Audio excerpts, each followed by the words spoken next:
Some time ago, Nancy and I gave Kerry a bell to ring to bring you to attention. It was of genuine Broken Hill silver. I noticed by the tinkle of it, it sounds Chinese. Nance, I think she's hopped it. Oh, right, yes.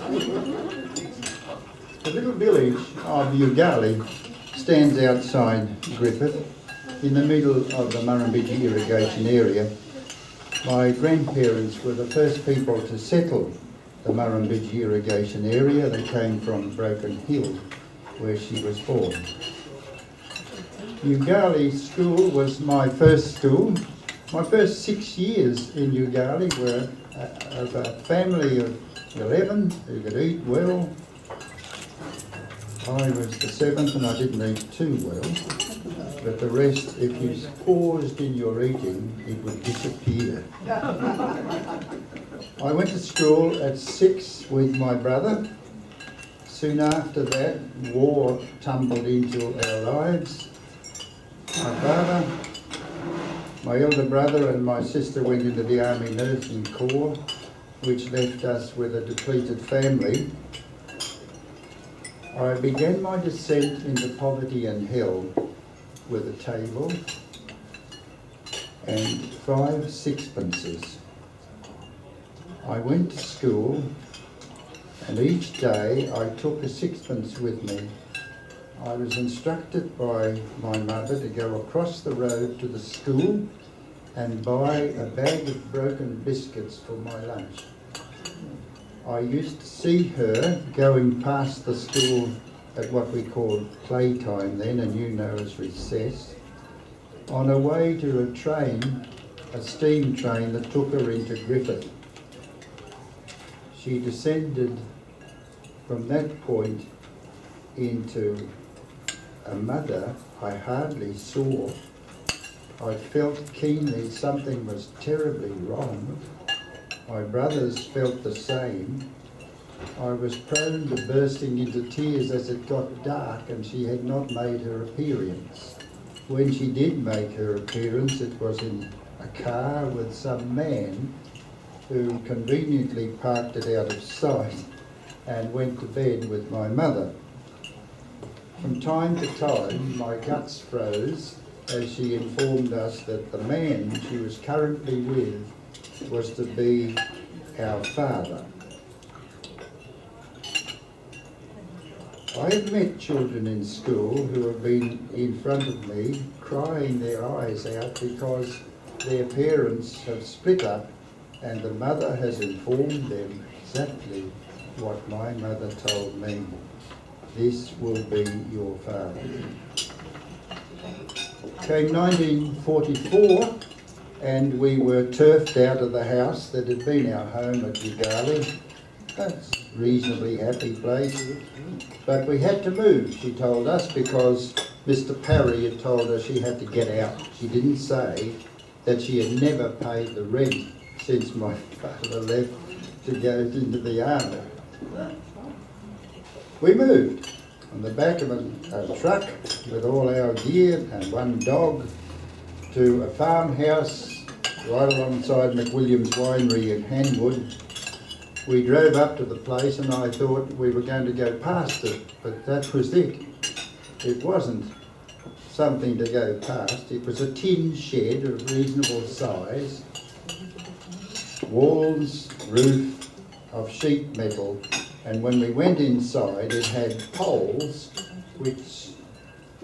around which were stretched hessian, and they were the walls of this house.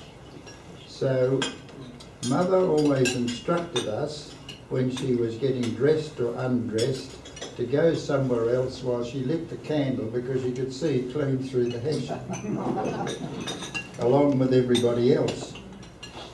It was hell. I was introduced to my first packet of candles, for candles lit this dingy place. It was as hot as hell, or freezing in the winter.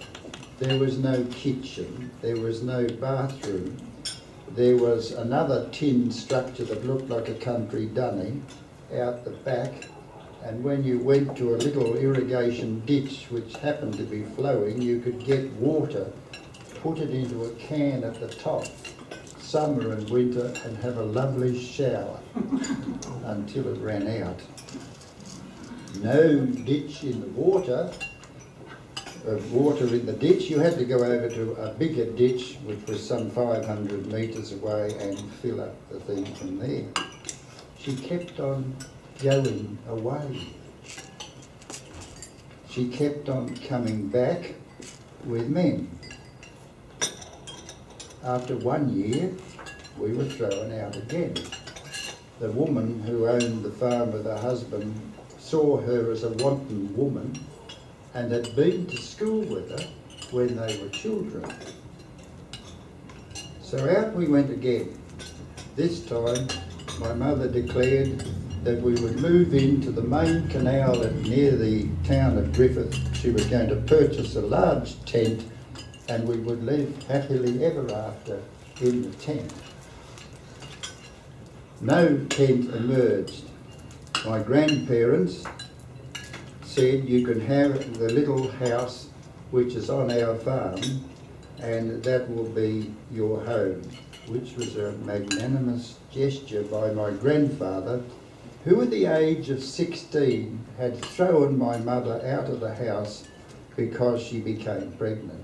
Maybe that is the beginning of the hellish thing that wrecked her life and ours. Maybe. So off we went to grandparents' place and switched the lights on and turned the warm water on with the shower and ate better because we were in the middle of farm and grandfather had all sorts of things, and if he didn't have things, we as boys had a propensity to borrow things from other people nearby. I fully intend to pay back all the farms that I borrowed things from. Well, we stayed there for yet another year or a little bit more, and a baby girl was born. Gloria Jean, she called her. I became the mother of that child because she frequently disappeared from there and I was left home. I am an expert at the composition of lactogen B. She would then arrive home days later. I couldn't go to school, which was 1 mile away, but my little brother tried it for a while and he gave up and stayed home with me. So I missed an awful lot of school. The men kept coming. Then she did a foolish thing. She entertained several Italian men in the belief that they would give her generous fees for services rendered. They did.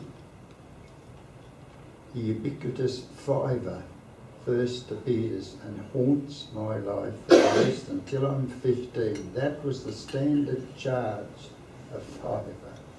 However, the Italian women got to hear of this fiver, and because they had taken the lease of the grandparents' farm who had gone to Manly to retire, out we went again. This time it was a man who owned 6 chaff burners, who said he had a property at Barellan, 30 miles away, and that we could go there, which he accepted. So off we went again, all our stuff packed into a railway carriage, and we went to the town of Barellan of 640 souls in the middle of the wheat country. There was nothing we could borrow. There was simply a huge 6-bin wheat silo, wheat stacks, and 640 people who did not like gypsies.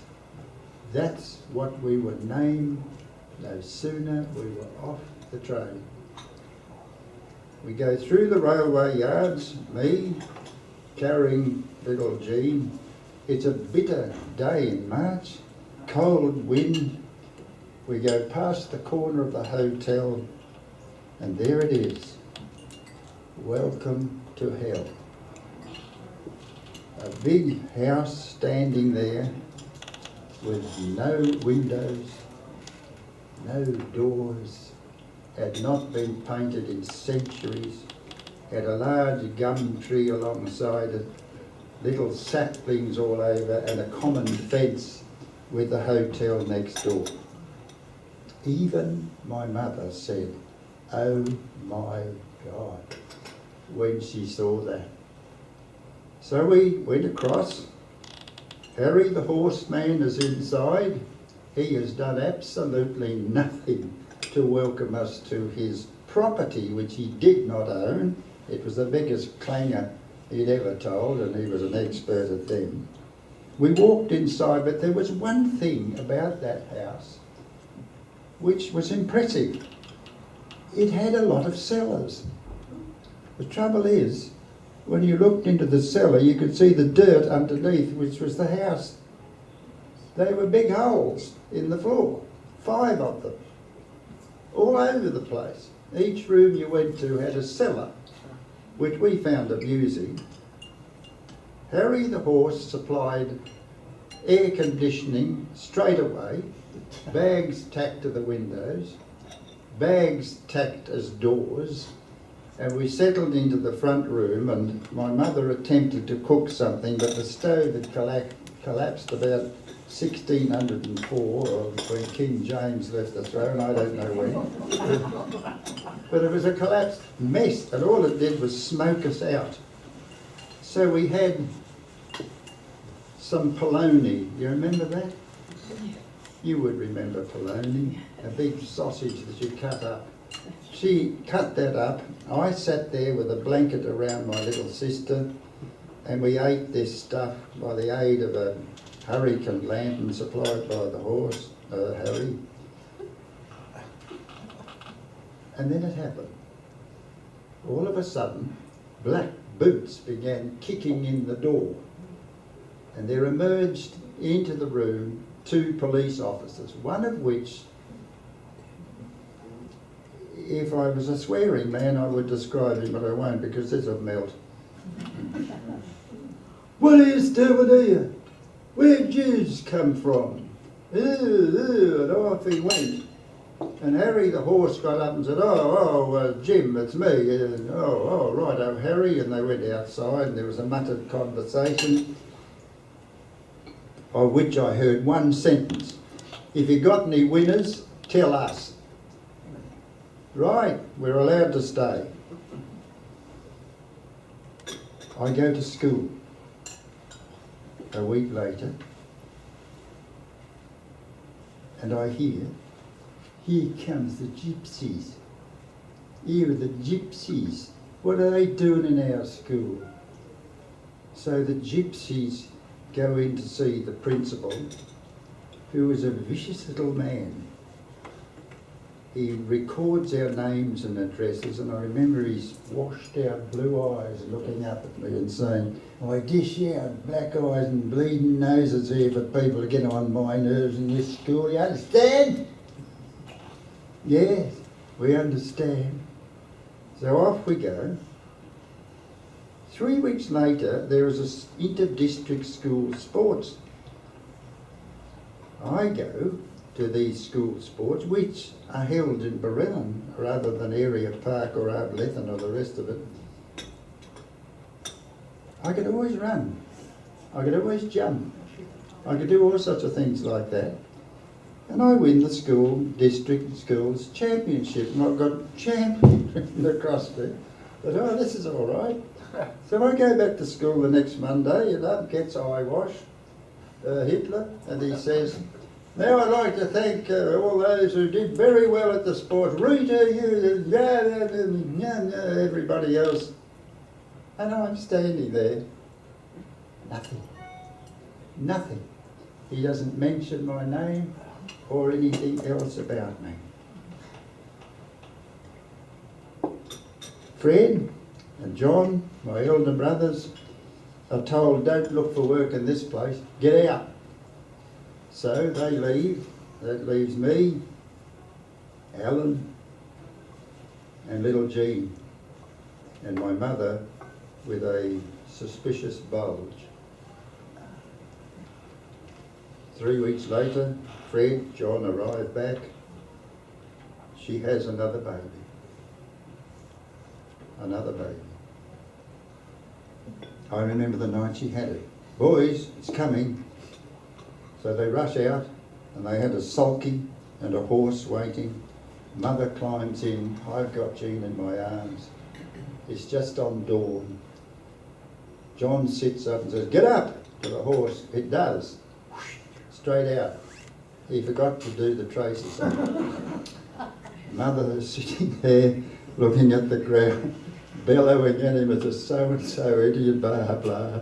It's hooked up again and off she goes. I get baby too. I've got to look after it. This is hell. I'm a gypsy. No one wants to know about me.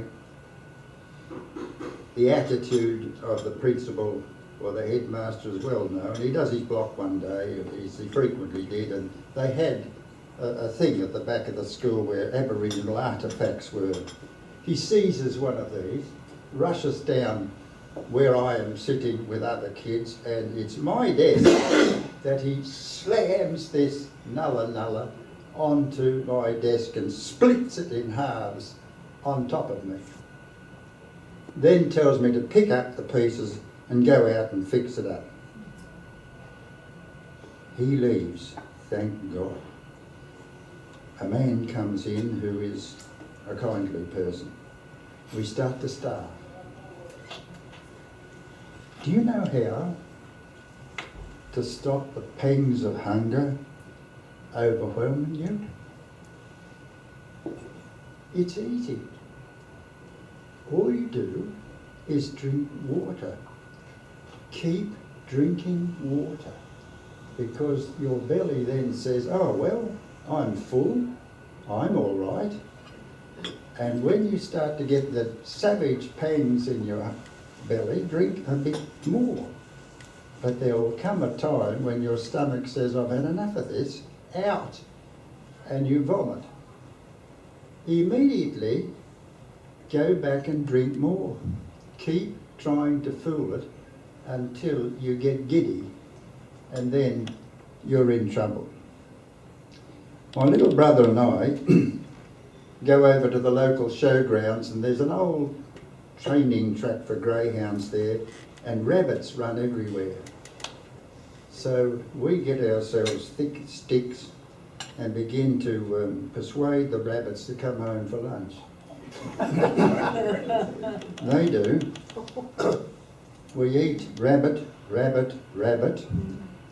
and friends, look, I don't mean to be rude to you, but when I go up to you, you will notice I always face you, because if I turn, there'll be fur behind my ears, and you'll think I'm queer. I am, but that's what I ate.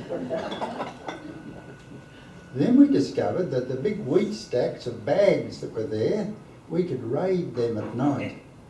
So we got pocket knives, which we bought from Griffith, and we'd climb up these stacks in the dead of night with our tin mugs, bore a little hole in, fill it up with wheat, and then throw it in with the rabbit, which was in a camp oven we discovered in the old house. And that added a little bit of variety. Then we discovered what I now call Bunnings, the local town tip. And out we'd go, and we discovered also that every fortnight the man who had the little green grocery store in the town would have these shriveled up things that no one would buy, so he'd take them out to the tip.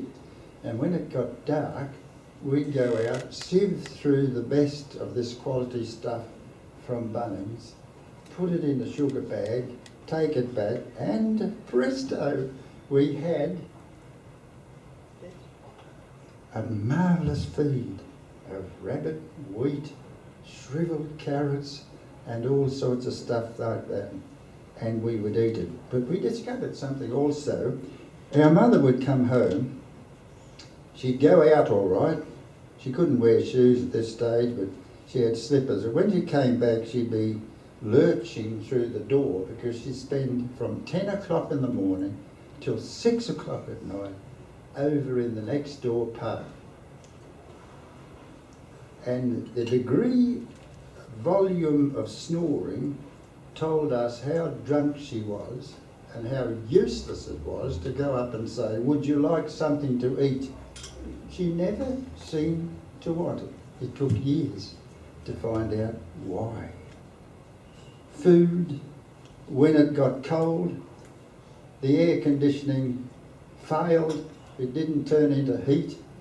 It was very cold. We had old mattresses which were supplied by the Bacterian Furniture Company, double-humped kangaroos or whatever they are, and you'd sleep in this kapok until it sunk down and you hit the bottom. And in the morning you'd give it a shake, cough your head off, get ready and go to school. There was no water. I stole water because the publican said, I'm not supplying you lot with water, the horse bloke's gone, look after yourselves. What he didn't know was that there was an old pub way down the corner of the street that had burnt down and they'd forgot to disconnect the water. I found it. So I had my 2 4-gallon tins wrapped in rag. When it got dark and no one was about, up I'd go, turn the tap on and come back again. That was the bathroom. That was the wash basin. That was the water supply. That was everything. But it had to be done long after midnight when they'd all gone to bed and did not discover where the water supply was coming from. It worked. It worked. The fiver business was ridiculous. She then started needing more money because she drank, smoked and backed racehorses. The latter took a lot of the money away from it, which was our money. She collected from the post office every month. These men, there would be 4, 5 of them would arrive on a Sunday afternoon, non-religious, and they'd all bring their bottles of sweet sherry, which was her favourite drink. But one of them we felt spooky about. He kept looking at my little sisters. He had washy blue eyes, bald as a badger, sorry if any are, and us, kept looking at us. Well, it was a moonlight night, I remember. I was in bed, little Jean slept with me because I had an army overcoat and used to wrap it around her to keep her warm. And he suddenly appears at the door. He's looking around. There's enough moonlight for him to see me, the oldest child, over in that bed. So over he comes. Hello, it's me. You know, all this sweet sort of talk as he came towards me. I knew what that swine was about. So I slid out of my bed, and alongside it was a fruit box with a kerosene lamp. Do you remember kerosene lamps where you could take the glass off? Well, he was within range, and I thought, what am I going to do? I could shout, that was useless. So to this day, I don't know why I did it, I took the glass off the lamp. He was right near me, within range, and I hurled it at him. I heard a horrible thunk, and then a crash as he hit the floor, then silence. Then I did another silly thing that I don't know why I did. I rushed across to see if I'd smashed the lamp. It was right. So I brought it back, shook it to see if there was enough kerosene that hadn't gone, lit it, and there he lay on the floor with a large gash in his head, out to it. I'd knocked him rotten. By this time, Al had woken up, little Jean slept on, and he said, "What's he doing in here?" I said, "I've knocked him rotten. I think I might have done some damage." So he got out, looked at his head, and he said, "Oh, Keith, he's dead. We better take him outside and he'll get better." Right. So we get a leg each, and out we go, dragging him along. He's flopping around like a seal out of water. But unfortunately, one of the cellars hadn't enough sort of wood to hold people, and he fell into it. And it took us about 20 minutes to lever him out. I one end trying to pull his head up, and little Alan the other end tugging away at the feet. We took him out, made him comfortable out there in the night air, locked our door. By this time we'd found a door at the tip Bunnings, and we nailed it in, and we had a wonderful lock, a big brick which we put at the bottom. So if he did wake up and try to come back again, we'd hear him coming in and clobber him again. But we heard a truck start up. He was a wheat carrier. He was there to get his fiver's worth, I suppose, with the rest, and off he drove.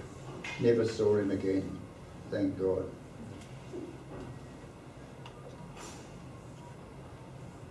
Things got worse. The fivers that she worked, we never saw the benefit of. We had trouble with our shoes. Our shoes kept falling to bits on us. By sheer luck, out at Bunnings one day, we found a piano just to play a bit, and then the case, and to our delight, there inside the case was this fine wire. So we got a bag needle that we pinched from the store, borrowed rather. We threaded it, and it kept our shoes tied upper to lower until they just virtually fell apart. My introduction to religion, there was a shelter shed at Barellan Central.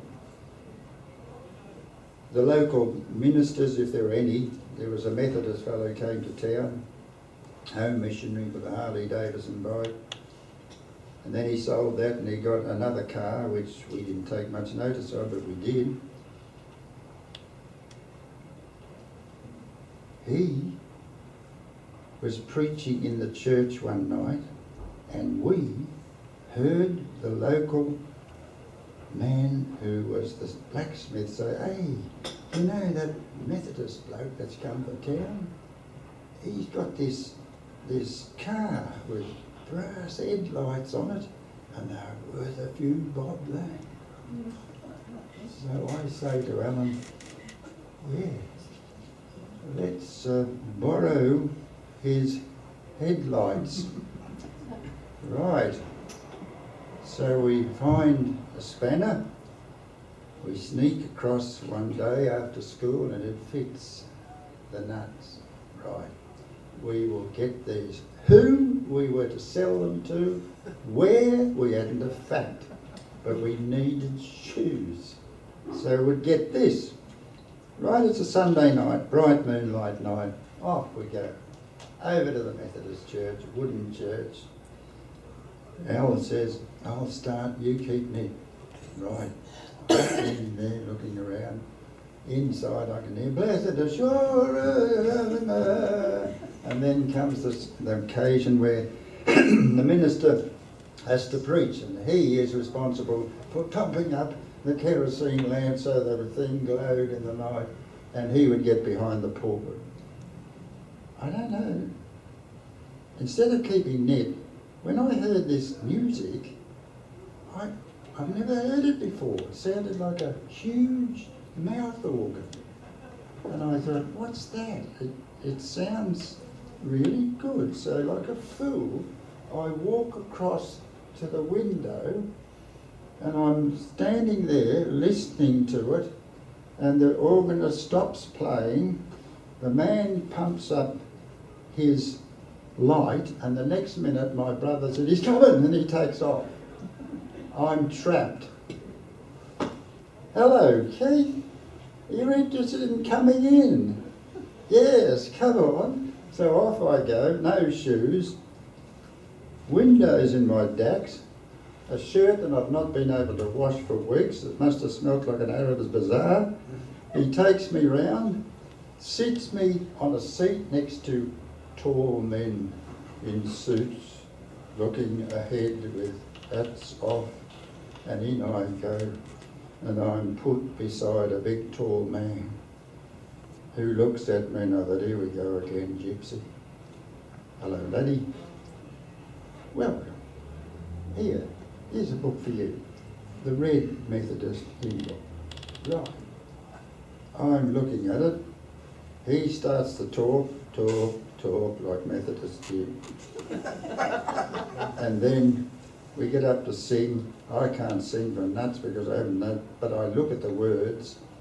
Then the tall man says, "You got no shoes?" I said, "No, they've all worn out." "Oh, righto." He said, "Well, you feel a bit embarrassed, don't you, coming to church with no shoes?" I said, "Well, yes, I won't be back again."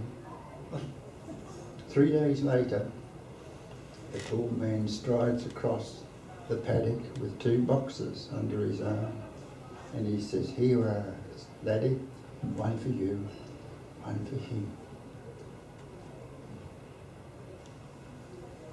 I didn't have a journey on the road to Damascus with light shining around me and all those sorts of things. I didn't have a preacher telling me that my sins were rotting my soul out and I should reform. I didn't have any of those things. I came to God with a pair of shoes. A pair of shoes. My, did they hurt. I hadn't any socks that were religious. They were holy. Very holy. But I put those on after I'd washed them up at the old abandoned pub. Alan refused to come. He said I was trying to get it off and he'll get me. So off I go to this church. I went to church. And then one day this pale kid my age came in and the principal said, "He's new, he'll sit with you, Keith." He was the son of the shoe giver. So we talk, and we still keep talking. We have been mates ever since then because of God and a pair of shoes. Well, came time to reach the age of 15, but at 14, I came home from school one day and the mansion was full of funny people running around with clipboards and taking notes and looking at bedrooms and things like that. It was 2 weeks later that Mother announced that the girls were going away. Nothing more. They went away all right. At 6 o'clock one morning, a black car arrives at the mansion. The children are dressed quickly and are taken away.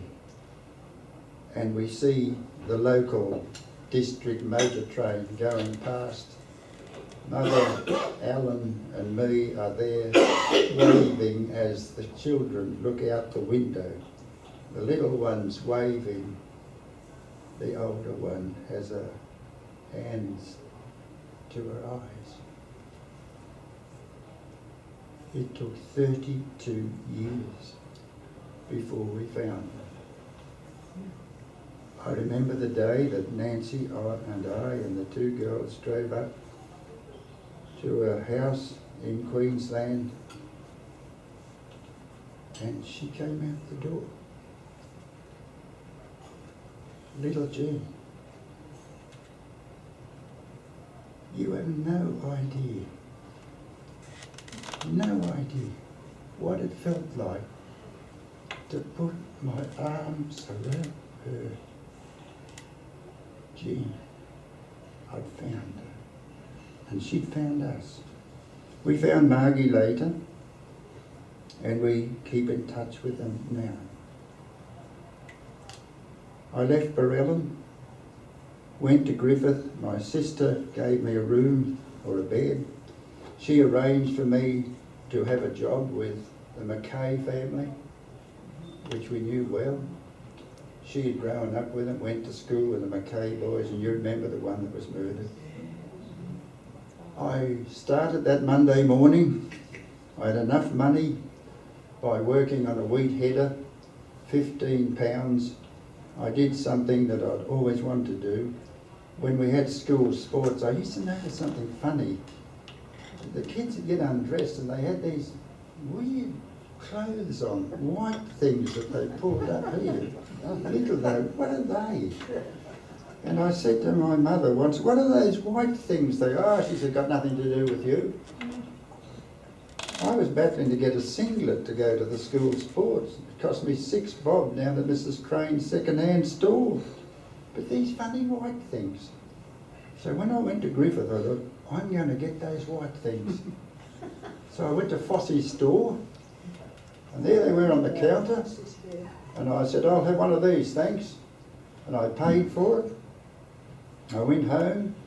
I went back to work the next day. Oh, they were very tight. And I'm walking around with these things, and I thought, oh well, they'll stretch. The next day it was getting worse, and I was having trouble in a place not to be named. But you know, had I have persevered one more day, you people would not see me here. I would be a famous person. The most magnificent countertenor that ever came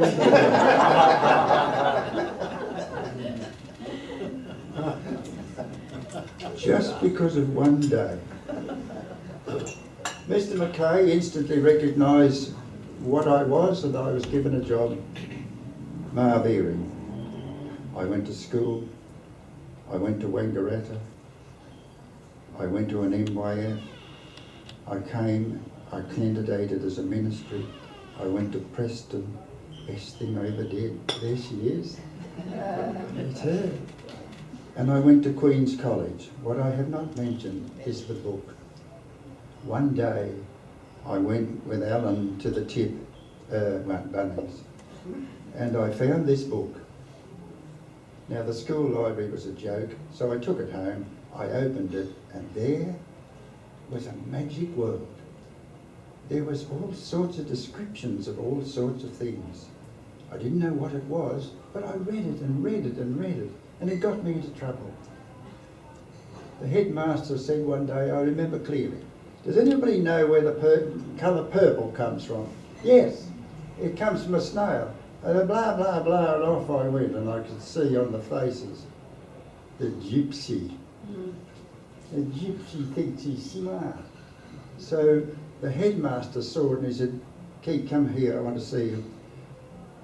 Look, son, he said, every time you know an answer to a question, he said, just put your hand up and see me after school. And that worked, because they said, oh, Whitford's in trouble with the principal every time. But I was able then to open my whole mind, went bang, and I could read of all these things. And it was the same thing when I went to a magic place called Queen's College as an accepted candidate for the Methodist ministry. Because what the university did to me was the same as what that day did for that book. So I did hear the sound of lapping water, and I do hear it every time I come to a certain place within the University of Melbourne, where I graduated a Master of Arts, a Bachelor of Education, and the Diploma of Educational Administration. I do hear the sound of that water. Where? The Graduate Union of the University of Melbourne. You. Thank you.